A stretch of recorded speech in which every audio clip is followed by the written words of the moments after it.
February 1st, 1968, a hamlet outside Hue, South Vietnam.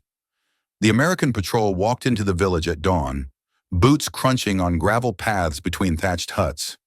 The air smelled of burnt bamboo and something else, something that made Corporal James Mitchell signal his squad to stop. The village was silent. No children playing, no cooking fires, no voices. He noticed a fresh mound of earth near the village well, too long and too wide to be an ordinary grave. His radio man whispered that the hamlet had been caught between government control and Viet Cong influence. The patrol moved toward the mound carefully. Someone had tried to cover it with palm fronds. Mitchell gestured for his men to dig. What they uncovered in the next 20 minutes changed everything he understood about the war. 17 bodies, mostly men and women, hands bound behind their backs with rice cord, executed with single shots to the back of the head. Among them, a school teacher, still clutching lesson papers, a local police officer, 2 Catholic priests. This wasn't collateral damage from a firefight. This was systematic elimination, the kind of political purge that marked Viet Cong operations across contested villages. What Mitchell's patrol had discovered was evidence of a campaign that would kill an estimated 36,000 South Vietnamese civilians between 1967 and 1972. A war within the war, where ideology determined who lived and who disappeared into unmarked graves. The Tet Offensive was about to begin, and with it would come the largest coordinated act of political terror against civilians the war had yet seen. In the city of Hue, over the next 3 weeks, Viet Cong and North Vietnamese forces would execute more than 2,800 civilians. What became known as the Hue Massacre, a systematic purge where teachers, doctors, and civil servants became targets simply for working within the South Vietnamese government. The planning had started weeks before anyone knew Tet was coming. December 1967. Viet Cong political officers moved through the countryside around Hue like clerks preparing for an audit. They carried notebooks, not weapons, recording names with careful precision.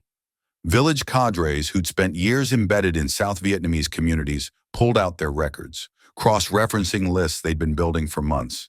The targets were specific: school teachers who taught the Saigon government curriculum, civil servants who processed identity papers, police officers who enforced curfews, religious leaders who refused to support the revolution. Anyone whose work strengthened the South Vietnamese state became a name on a page. The system had been perfected over years. Viet Cong intelligence officers kept detailed files on village populations throughout contested areas, noting political connections, family ties, professional roles. The method came straight from revolutionary theory imported from Maoist China. The same framework that guided land reform purges in North Vietnam between 1953 and 1956. The principle was brutally simple: remove the administrative class, and government structure collapses. American intelligence officers later found captured Viet Cong documents that laid it all out. Categories included cruel tyrants for government officials, reactionary elements for teachers and intellectuals, puppets for anyone who worked with Americans. Each category carried a predetermined sentence. Some villagers got warnings. Sympathetic neighbors whispered that names had been written down, that something was coming. A school teacher near Phu Loc fled to Da Nang with his family, abandoning his home based on a rumor from a market vendor. A police officer in Quang Ngai province asked for transfer to Saigon after learning from a cousin that local Viet Cong had been asking about him. These were the lucky ones, the few who understood early enough that their jobs had become death sentences. But most never knew they were on the list until armed cadres showed up at their doors. A deputy mayor in Hue was told to pack clothing for 10 days of re-education. He went without fighting, believing what the communists told him. A janitor who cleaned government offices tried to explain he was just staff, not political, before Viet Cong soldiers shot him and his children in front of his family. The list had no appeals process, no trials, no distinction between government supporters and ordinary people trying to survive. The categories were absolute, the sentences already written.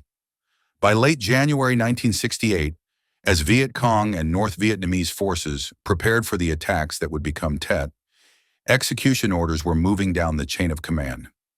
Political officers reviewed their target lists one final time. confirming addresses, updating information. The infrastructure for mass murder was in place, organized with the same attention to detail as the military assault plans. In Hue, the list contained roughly 3,000 names.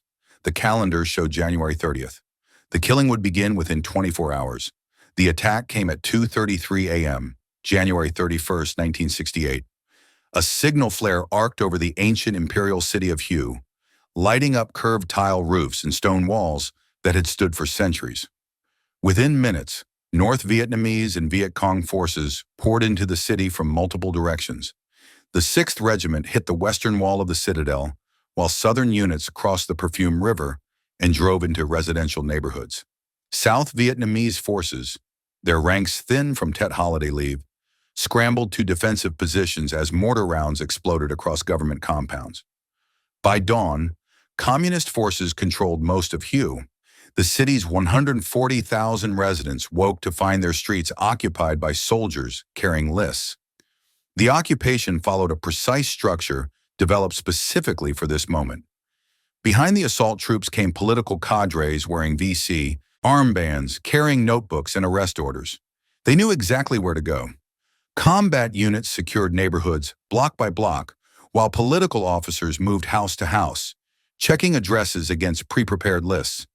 At the Provincial Administration Building, cadres immediately grabbed personnel files, cross-referencing names with their target rosters. They issued a directive that morning ordering troops to wipe out all puppet administrative organs at all levels down to every single hamlet. The machinery of purge had been turned on. The first arrests happened fast and with almost no resistance. Teams of armed cadres knocked on doors across the city, giving residents polite but firm instructions. Government officials were told to report for temporary re-education. Teachers got notices they'd help organize the new administration. Catholic priests were told they needed to register with revolutionary authorities. Most went along without protest. The cadres talked about brief detentions, political instruction, eventual release. Families watched their fathers, brothers, and sons march away in groups, carrying small bags of clothing, believing they'd be back in days. Some victims even helped the cadres find neighbors on the lists, not knowing they were helping destroy their own community. But as the first day turned into the second, then the third, families waiting began to understand. The men and women marched away weren't coming back. Empty houses stood silent. Neighbors whispered about mass arrests in other districts, about trucks seen leaving the city at night, heading toward the hills. Fear spread through occupied neighborhoods like a disease. Residents stopped answering doors. Those whose names hadn't been called yet went into hiding, moving between relatives' homes, sleeping in rice sheds, anywhere that might not be on the cadres' maps. The city that had woken to occupation now lived in paralyzed terror, waiting for the knock that might come any hour. Outside the city, in forested hills and along riverbeds winding through countryside, work details supervised by armed guards were digging long trenches in red earth. The graves were being prepared even as arrests continued. The executions started on the second day and went on for nearly 4 weeks. Every night, trucks left Hue loaded with prisoners, destinations chosen weeks earlier. Families hiding in their homes heard vehicles rumbling through dark streets, heard orders shouted in Vietnamese, heard doors breaking open in neighboring houses. They waited in silence, wondering if their address would be called next. The pattern became grimly predictable. Arrests after dark, trucks leaving before dawn, and by morning another house empty, another family calculating whether their loved ones were dead or just detained. The killing sites were chosen for isolation and convenience. At Damai Creek, south of the city, roughly 500 people were marched to a ravine and executed in groups. Victims forced to kneel, hands bound with wire, before being shot in the back of the head or clubbed with rifle butts to save ammunition. At Pu Cam Cathedral, Viet Cong soldiers walked in on the 5th day and ordered all males over 15 to gather. 400 men and boys showed up, thinking they'd face indoctrination sessions. None came back. Their bodies were found later in mass graves near Nam Hoa Mountains, 10 miles from where they'd been taken. Forensic examination showed systematic execution, bound wrists, single bullet wounds to the skull, Some victims buried alive while still breathing. The method was consistent across sites, suggesting centralized planning and standard procedures. A few survived through mistakes or mercy. Nguyen Thi Bay, arrested with her husband, was released when guards realized she'd been misidentified. She walked back to Hue alone, her husband's body found 3 weeks later in a shallow grave near Gia Hoi Bridge. Pham Van Tuong, a schoolteacher on the list, convinced his captors he was just a rice farmer by showing his calloused hands. They let him go with a warning. 3 French priests taken for execution were spared when a political officer decided their deaths might cause international problems. But these were exceptions. The vast majority died according to their category on the list. Entire families eliminated when one member held a government position. The wife and 3 children of a district police chief executed alongside him. The youngest, an infant, shot while being held by her mother. Catholic priests particularly targeted. Father Urbain found buried alive, his body discovered with soil in his lungs, bound hand and foot in a mass grave with 18 others. German doctors from Hue University's medical faculty, Professors Kranek, Altekoster, and Discher, executed despite their neutral status. Bodies found months later in a mass grave outside the city. The killing followed an ideological logic that ignored age, gender, or innocence. February 10th. U.S. Marines and ARVN forces launched their counteroffensive to retake Hue. As American artillery started pounding communist positions in the citadel, the execution pace picked up. Cadres realized their time was running out and moved to finish their purge before withdrawal became necessary. The killing kept going, even as battle lines closed in around them. The ideology behind the killings didn't just appear in Hue. It had been refined over decades, imported from Maoist China, and adapted to Vietnam through a doctrine called Dao Tran, the struggle. This framework split the world into absolute categories: revolutionaries and counter-revolutionaries, oppressed and oppressors, those who served the people and those who betrayed them. No middle ground, no room for ambiguity. Anyone who worked within the South Vietnamese government structure, regardless of personal politics or how involved they were, automatically fell into the enemy category. Their elimination wasn't murder and revolutionary thinking, it was justice. The ideological foundation had been tested before, with devastating results. Between 1953 and 1956, North Vietnam ran land reform campaigns modeled straight from Mao's programs in China. Village tribunals identified landlords and reactionary elements for public trial and execution. Estimates say between 50,000 and 100,000 North Vietnamese civilians were killed during these purges, many for owning a bit more land than neighbors or not showing enough enthusiasm for collectivization. Ho Chi Minh himself later admitted the campaign had been too brutal and killed innocent people, but the organizational machinery stayed intact. The same cadres who ran northern land reform trials brought their experience south when the war escalated in the 1960s.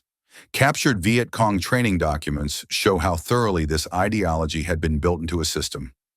Political officers got detailed instruction on identifying counter-revolutionaries through a classification system with over 30 categories of enemies.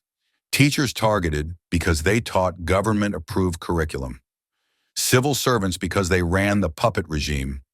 Religious leaders because they offered competing moral authority. The documents stressed that revolutionary justice required total commitment.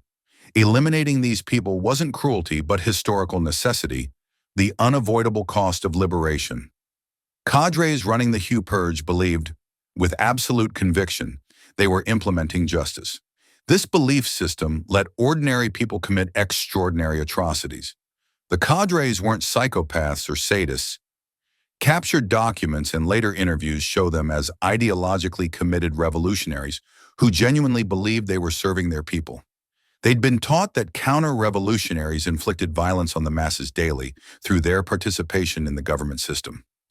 Executing these people, from the revolutionary perspective, prevented greater harm. This logic allowed young men and women to march teachers and doctors to mass graves without questioning their actions, to shoot mothers holding children without moral hesitation. The ideology gave complete justification, but Hue wasn't isolated. While the massacre there drew attention because of its scale and the city's importance, The same ideological framework was being applied throughout South Vietnam. In villages across the Mekong Delta, in Central Highlands, Viet Cong cadres ran identical purge programs on smaller scales. The estimated 36,000 civilians killed by communist forces between 1960 and 1972 died according to the same revolutionary justice doctrine. Victims of an ideology that turned political disagreement into capital offense and bureaucratic employment into death sentence. The machinery of terror operating in Hue during February 1968 had been running throughout South Vietnam for years, and it would keep running for years to come. The smell hit the Marines before they saw anything.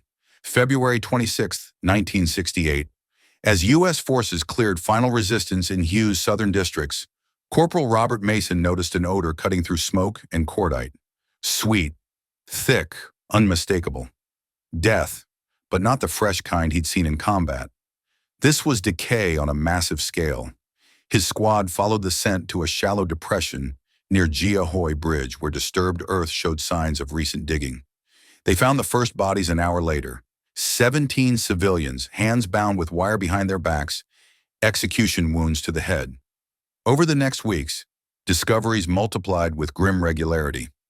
At Demai Creek, 10 miles south, an ARVN soldier on patrol noticed wire sticking out of sandy soil. Suspecting a booby trap, he carefully dug and uncovered an elderly man, hands tied with the same wire. Within 48 hours, forensic teams recovered 130 bodies from the creek bed. At Pu Thu Salt Flats, near fishing village Luong Vien, a farmer working his field tripped on wire and pulled up a skeletal hand. Excavation showed layers of corpses buried in systematic rows. The forensic evidence told a consistent story.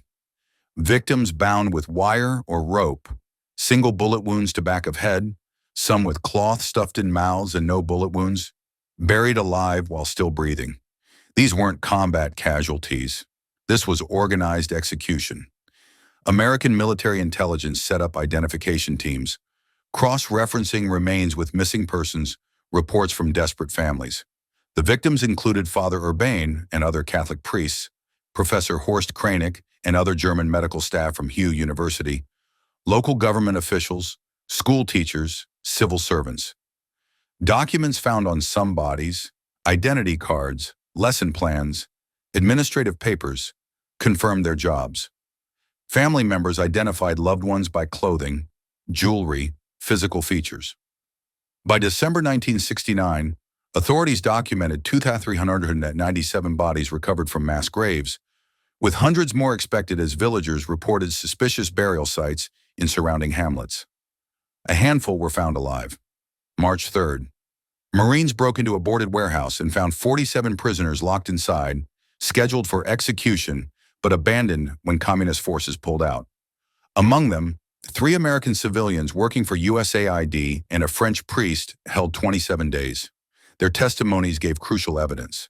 Systematic roundups using pre-prepared lists, interrogations focused on professional roles, not individual actions, casual talk among guards about execution quotas. These survivors had watched the machinery of political purge in action. But for every survivor rescued, forensic teams uncovered dozens who hadn't been lucky. The scale became undeniable. This wasn't battlefield excess or collateral damage from urban combat. The evidence pointed to systematic, planned political murder.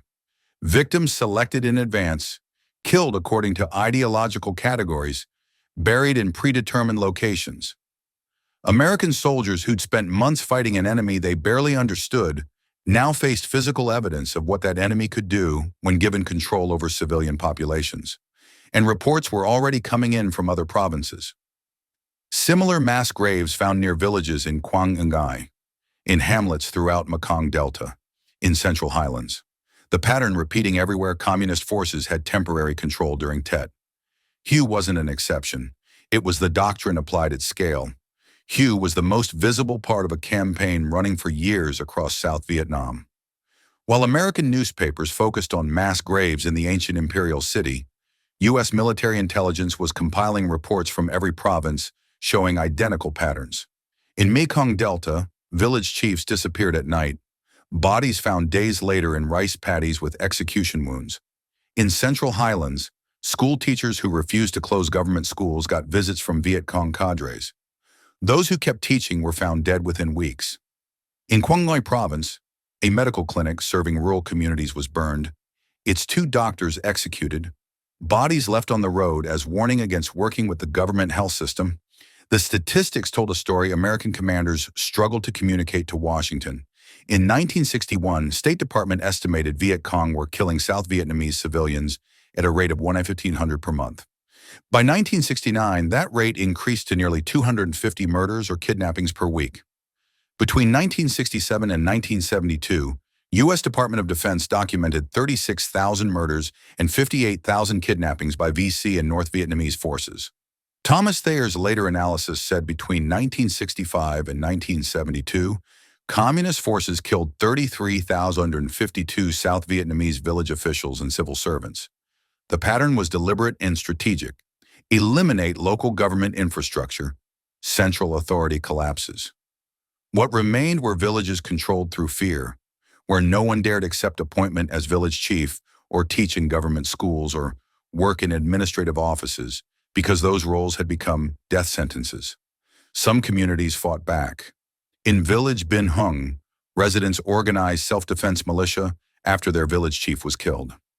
Armed with old rifles and working with nearby ARVN units, they fought off 3 Viet Cong night raids, killed several cadres, captured documents showing the local VC's target list. Other villages asked to relocate to government-controlled areas, abandoning ancestral lands rather than live under constant threat of purge. In provinces with strong South Vietnamese government presence, police units protected targeted people, moving them to secure compounds or arranging transfers to Saigon. These successes gave temporary relief for a few thousand people, but thousands of villages stayed beyond effective government protection.